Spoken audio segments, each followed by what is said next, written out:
Hey y'all, I'm Shauna. Welcome in or welcome back to the channel and welcome to a new video. Today we are going to be talking about a TikToker, and we are going to be talking about how this account promotes overconsumption. The account in question is Operation Nikki. She also goes by Nikki Side of Clean Talk, and she has 5.5 million followers on TikTok. She's a really big account, and the kind of content that she does on her channel is like cleaning, organization, restocking. She also does a lot of day in the life content where she'll go through her day kind of like a vlog or a part of her day. And all of her account is just so much stuff. Like so much stuff. What's a bit interesting about her channel is that she has been called out in the past for promoting overconsumption, and she has made a video or two on it. So we're going to talk about the overconsumption today. We're also going to talk about her response to overconsumption. And then one of the topics that I think is interesting that we haven't really discussed or heard somebody make claims about yet is overconsuming in the name of being a homebody. I just want to say subscribe if you like this kind of content. And you may hear some birds chirping today. My window is open, enjoying the summer vibes, just in case you hear a little bit of nature. I also feel very Parent Trap when I wear a denim shirt and my hair in a clip. Anybody else? So we're gonna look at her channel now, and I want to show you the very first video I ever watched of this creator. This was originally sent to me by one of you on Instagram. I found the same clip on TikTok, and we're going to be watching her content via TikTok today. It's just an easier format for me to save. So I want you to be acquainted with her in the same first video that I was, if you've never seen this content before. So let's watch.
There you have it. This video has so much stuff in it. Let me walk you through a few of the elements of this video, and then we'll talk after that about some of the hallmarks of her channel. So in this video, she opens the drawer and you see a drawer full of tumblers. There's gotta be, let's count, 1, 2, 3, 4, 5, 6, 7, 8, 9, 10, 11, 12, 13, 14, 15. There's at least 16 visible glass tumblers in this. We see all of the plastic containers in her fridge and in her cupboards. She makes her breakfast. There's a full Stanley container. We see her room with all of the more acrylic container. She buys more from Amazon. Oh, the Nespresso and all the Nespresso pots and the Nespresso holder and her Nespresso machine. Oh, and her ice machine, by the way, which is a huge feature of her channel, $650. She also has a $500 espresso machine. Both of these things prominently linked in her Amazon storefront. Over $1,000 on 2 items that are prominent features. Glad she uses them, but they are $1,000, just every video, front and center. Her entire life is linked. I don't know that you fully understand how much of her life is for sale. So there's two key features of her channel. There's more we could talk about, and we will talk about some other niches later, but like when we look at the bulk of the content that she posts in a year, you'll find one of these in most of her videos, if not both. Number one is she regularly takes you through her life, which in my opinion is a way of attempting to suggest authenticity. And two, however, she does this to sell you Amazon products. And as I was just saying, so much of her life is linked. Let's go through some more examples. The next video we're going to watch is it's one of the best performing videos on her channel, 28.2 million views. The title of this is Solo Mama Night In. This was posted last January. It says, when the hubby and kids are away, the moms will play. Let's watch this. Hi, Mommy.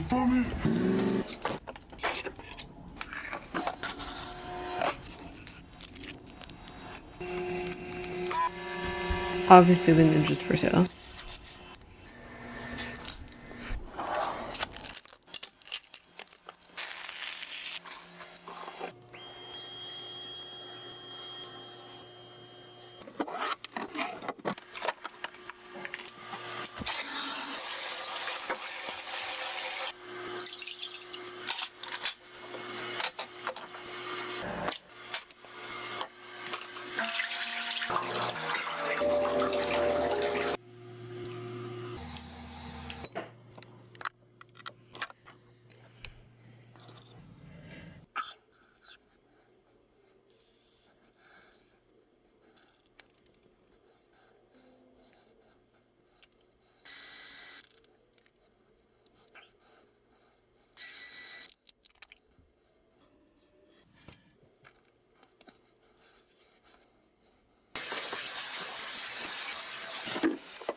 So through this video, her spouse and her children leave. Her children aren't always on her channel, but they do make a regular enough appearance. I'm not a fan of children online. Moving on from that. She runs a bath, makes a snack, goes into bed, journals, makes a drink. None of these things are a problem. Let's be real clear. None of this is a problem. And also, wanting to have alone time as a mom, also not a problem. Her desire for peace, her desire for alone time is 100% valid. Being a mom is an incredibly difficult and challenging job, but this entire video is monetized. Basically everything she touches, from the mug that she uses, the ice that she uses, how she gets her drink, her entire skincare routine, her entire bath care routine, even the items that she's using to journal, her Bible, her bedding, it's all linked. This video, playing up motherhood, falls into a bit of a problematic nature for me. She's commercializing motherhood. That's the problem. And there's some competing messages that mothers often face. Be selfless. Give everything to your family. Show up for your family and be their rock. On one hand, those messages are on one hand. And then the other hand, you need to also take care of yourself. And right in the middle is an opening. There's an emotional vulnerability that she's tapping into. And it's communicating that mothers deserve rest, which they do. You deserve to rest. You've earned a break. Here are the things you can buy to do it. And because the person delivering the message is also a mom, she's communicating she understands. She knows how difficult motherhood is. Her content feels soft or nurturing, idyllic or idealized. It can feel like advice from somebody who gets it. But somebody who's your friend, who's your actual friend, isn't going to sell you an entire evening routine as a way to relax. That person is probably not your friend because they probably don't have your best interest at heart. Selling you literally a $500 self-care routine that benefits the creator, like, you know what I'm saying? I say this because her position as a mother is monetized and it's used as a marketing or selling tactic. The bath might be relaxing, but that's the point. It's the sales pitch.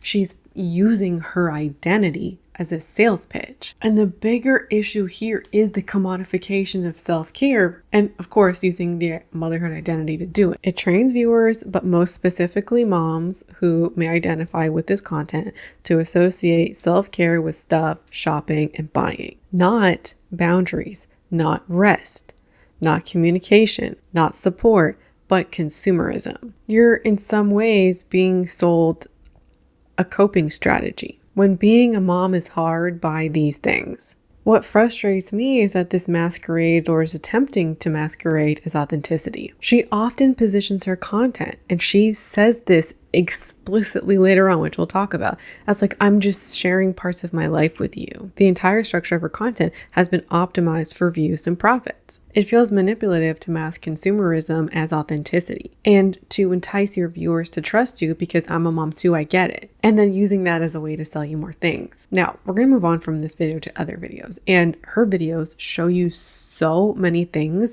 and she'll go out of her way to show you more things than is really necessary. Like in this example, she's selecting a purse that she's going to wear for today.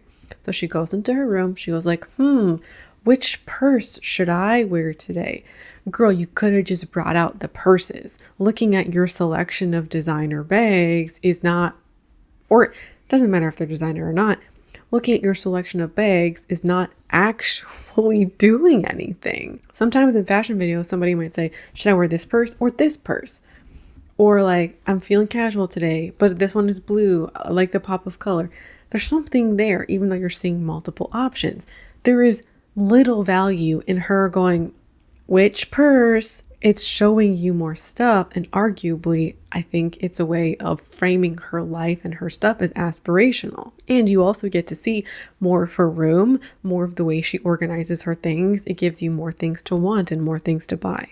She brings in so much new stuff on a daily basis, buying stuff from Amazon and then like decanting it or putting it around her home, breaking down the boxes and cleaning up the surfaces that she's used to unbox the thing is a regular part of her content. There's also this video of her that's just like she's gifting people things.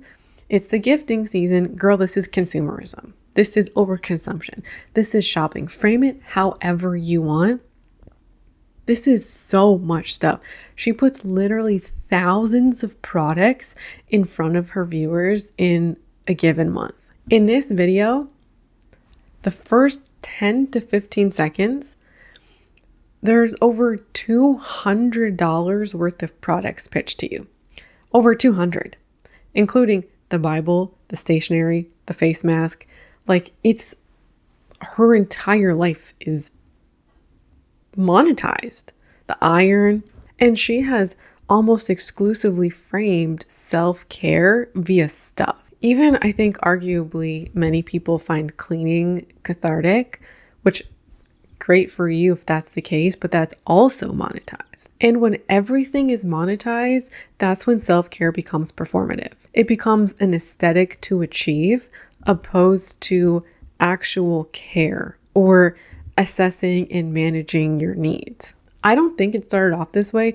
I don't think it started off as nefarious, nor do I necessarily think that she's coming at it from a bad place. And I think what happened is her slowly monetizing things she liked over time. Like at one point, she probably took a bath to relax. Then the thought was, like is so often the case, these are my favorite products. Why not share them with other people?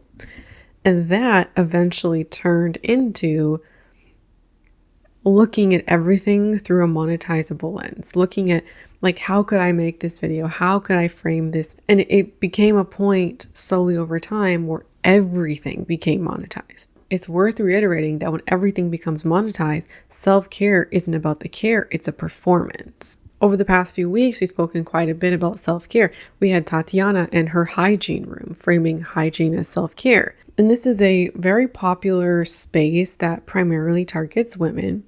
And there are lots of creators online that associate stuff, shopping, buying with self-care. There's the extra layer here of her content appealing or targeting moms. The problem is when we primarily experience self-care through things that we buy, there's the potential to exacerbate the problems and not get the care that you need. Like not doing the things that may be the most beneficial. We can end up coping with situations instead of solving them. Or if things like finances are stressful and you want to soothe that stress or find ways to mitigate that stress, buying more things is only going to keep you in such a cycle. Her version of self-care isn't evil, it's incomplete. This is the dominant version of self-care that we see online.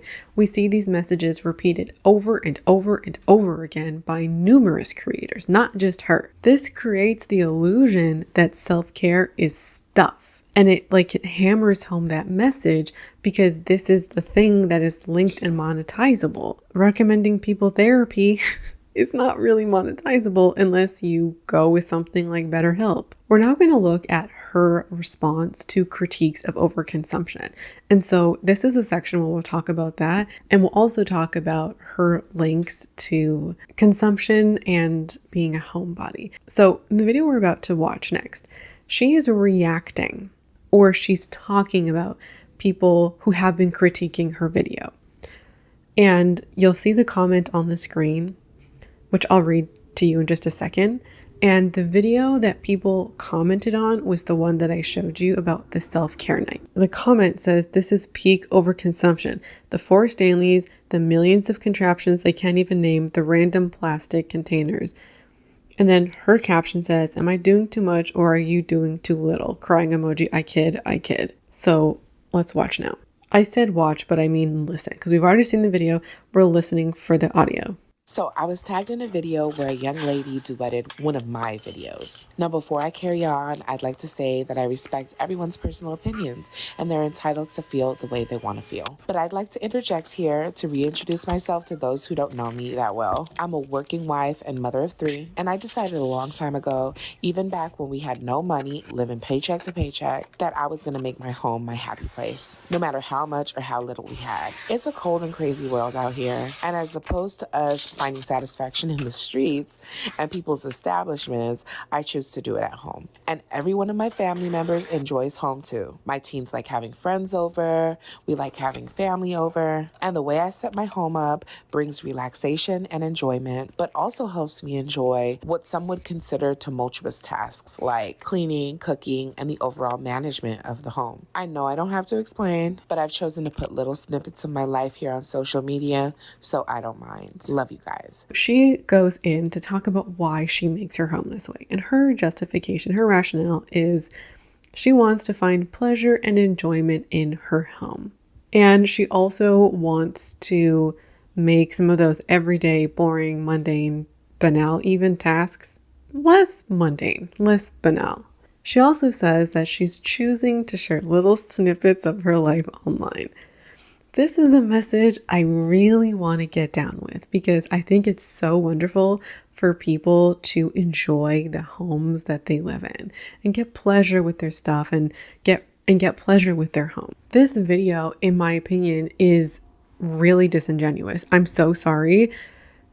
Her message does not hold up because she is not sharing snippets of her life online. She is actively selling you things in every single video. She's acting like she's doing this purely for herself, which she is. I don't believe it. I'm so sorry. I don't believe it, especially because in this exact video, she created an LTK page, linking, like to know it, linking this video, and she made it all sellable. She linked the whole video. She's using this video of talking about being accused of overconsumption to sell you all the things in the video. This is her response, responding to people calling her out for overconsumption. What? Monetization is embedded in what she does. It's disingenuous to imply otherwise, to imply anything other than she's creating content to sell you stuff. She's not saying, here's what I do. It would be vastly different if she made this and did not have an LTK or an Amazon. I'd believe her. But when you update these pages with every single video, or like maybe not LTK everyone or Amazon everyone, where it's applicable,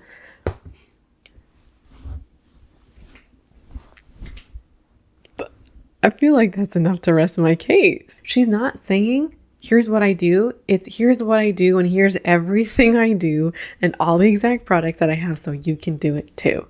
And this is kind of manipulative in my opinion, to say one thing while you're doing not that thing. She's framing this in such a soft, kind of loving sentiment, care and kind sentiment.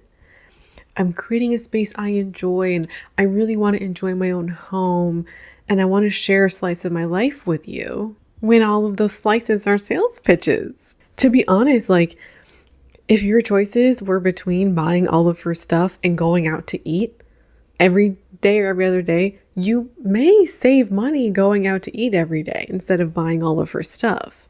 Like you might actually be spending more trying to recreate her life. And so are you enjoying your home? Or are you enjoying buying things for your home? Is the only way that you are capable of enjoying your home by buying new stuff? And yes, some of the things she buys, they do have utility and they are functional.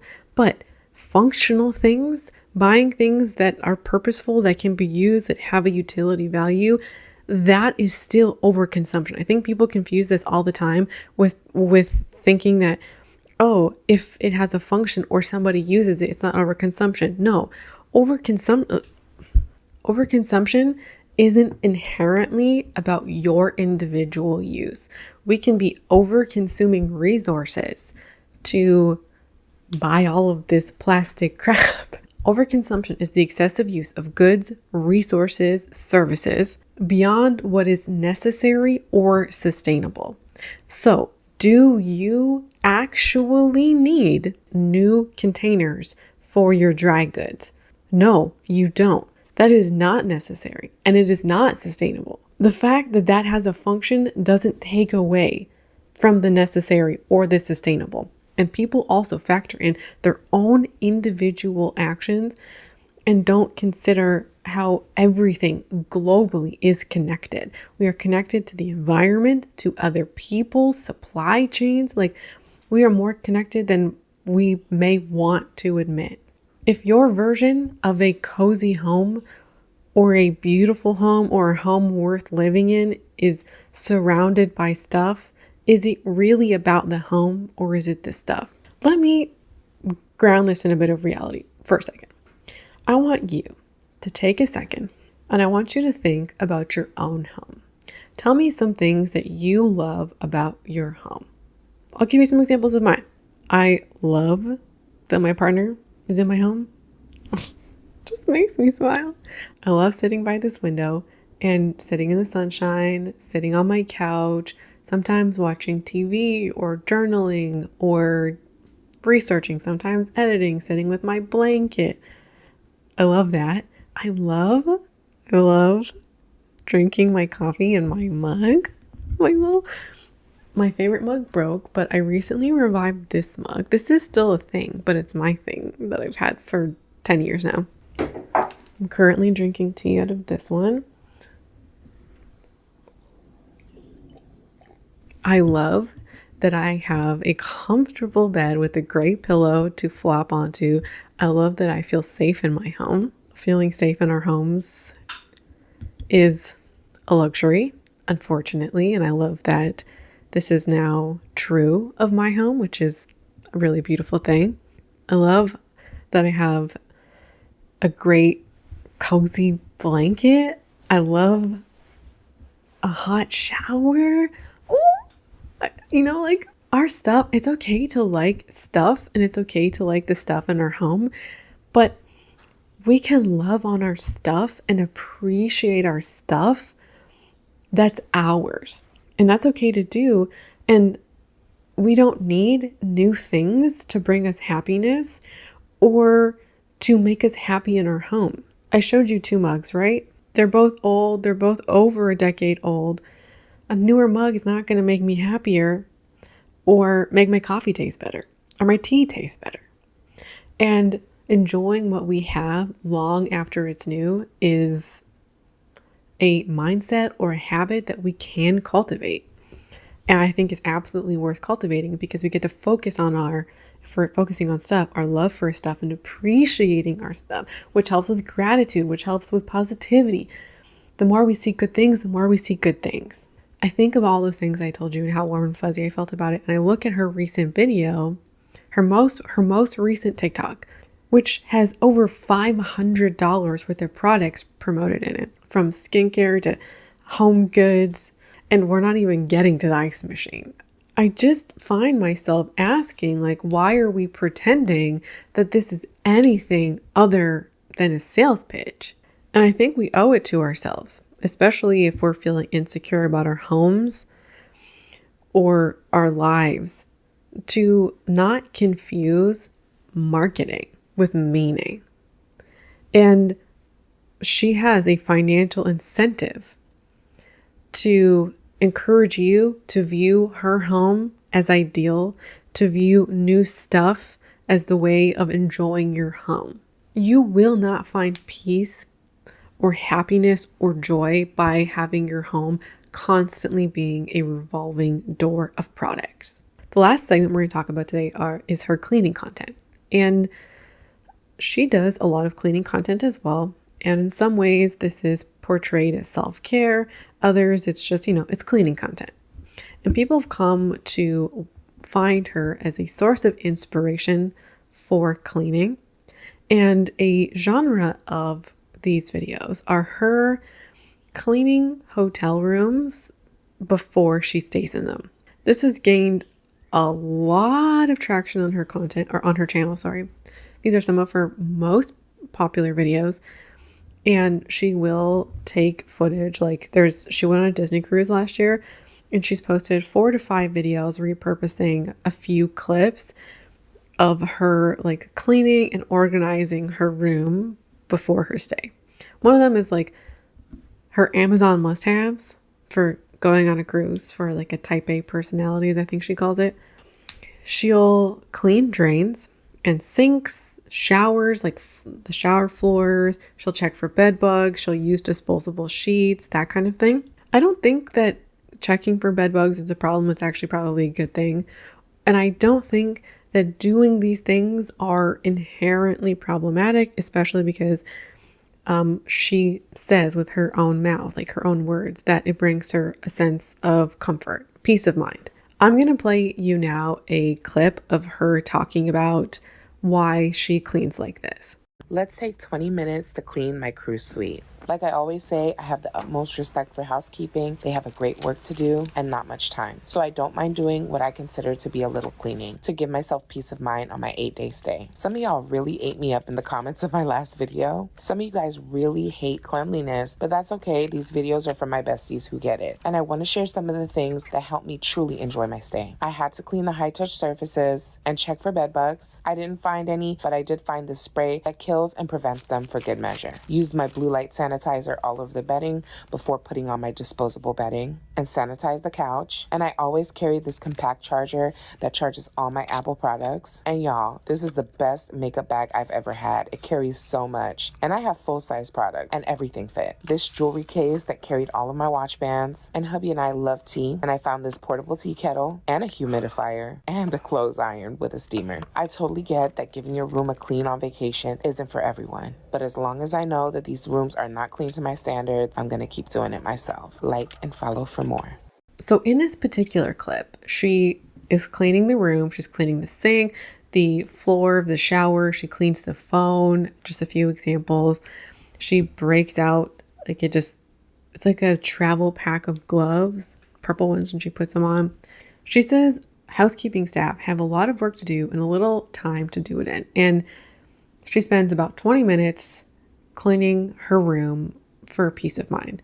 She is right that housekeeping staff have a lot to do, but also their job isn't to deep clean a room after every guest. Like they don't have time to like deep clean a shower drain or to get on their hands and knees and do baseboards or to do some of the deep cleaning tasks that somebody might want of their home, and to do that after every single guest. How often deep cleaning happens, if at all, is going to depend on the establishment. So I'm not going to say it's never done, but I think it's unrealistic to expect deep cleaning after every guest. And so if it makes her more comfortable to do a 20-minute clean check, fine. I'll give you a somewhat different example. When I go to the gym, I don't trust that other people have wiped off their machine before I get on, including treadmills and stuff. I've seen way too many people sweat their asses off, get off their treadmill, get off whatever, and not wipe it down. So I'm in the habit now of wiping it down before I go on it, because I don't trust you. I see you at the gym, you nasty. Wipe your equipment, please. Just wipe it, man. Wipe it. This is similar but different. Some people feel like it's disrespectful to cleaning staff because you're assuming your work is dirty or their work is dirty. And I can maybe understand that perspective, but I do also understand that you just don't know. Some housekeeping staff are great. Sometimes they're busy. And also what the hotel deems as with the cleaning checklist of what is expected after each room is not what you would want. So you want to fill in those gaps, go for it. Before we go any further, many people, I've seen so many comments in my comment section as well as in hers, the people saying, oh, she has OCD. You don't know her. Please do not speculate on other people's conditions if you don't know them. There are a lot of reasons why people make this kind of content. All I'm going to say is that speculating on whether or not she has OCD or any kind of other disorder will not be tolerated in the comments. People are assuming, oh, she likes to clean, therefore OCD, or she can't handle going out, therefore OCD. What could be at play is doing it exclusively for the content. We have no idea. These videos do really well for her, which encourage her to make more videos. She makes money off of the views and also the products that she links in these videos. This exact video that I showed, she has a little cleaning kit, like a travel cleaning kit that is basically for sale on Amazon. I think also people watch these because there's a bit of a curiosity about what she finds, right? Like checking for bed bugs. I've never done that, and I think I would want to know, does she ever find any? How dirty are hotel rooms really? I think there's a bit of living vicariously through her, a little morbid curiosity or just curiosity, or people who think it's a good idea to clean that way and appreciate her doing that, and they themselves may not do it, or maybe they do and they appreciate seeing somebody who does it as well. And also, I think sometimes people like watching videos of behavior that they themselves find unusual. However, this is still worth discussing. Even if I am cool with her doing this in her private life, it's not private anymore. She's taken a private comfort ritual and also monetized it. And whether or not she does it because she enjoys it, because it brings her comfort, or because it eases her anxiety, and all of those reasons are a little bit irrelevant. The issue is how things are positioned and how you as a viewer could come to the content with. The position that you come to watching her content. It's positioned as lifestyle aspiration or aspirational or ideal or productive.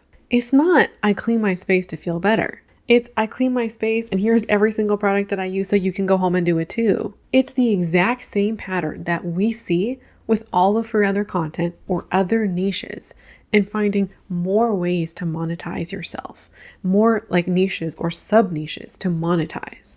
We take moments of everyday life, things that might be real rituals or real things that people do, however mundane they are, wrap it in a layer of aesthetics or wrap it in a layer of calm authenticity, and then link it all for sale. And I think at least some people watch this because they're curious or they want to know what it would be like to be like that. You don't have to go out and source your products. You now have a step-by-step guide on how to do it and what to buy. You can do it too. This is such an innocent positioning on social media for everything, right? Like, you want to bake, you can do it too. Buy my stuff and you can do it. You want to clean better, differently, you can do it too. Buy my stuff. You want to dress better, you can do it too. Buy my stuff.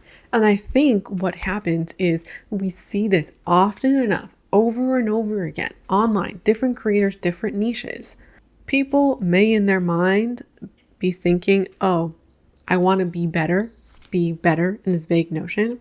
But often people are stuck in a consumption loop. And this is just another thing that they can buy, another way they can buy a way into being different or being better.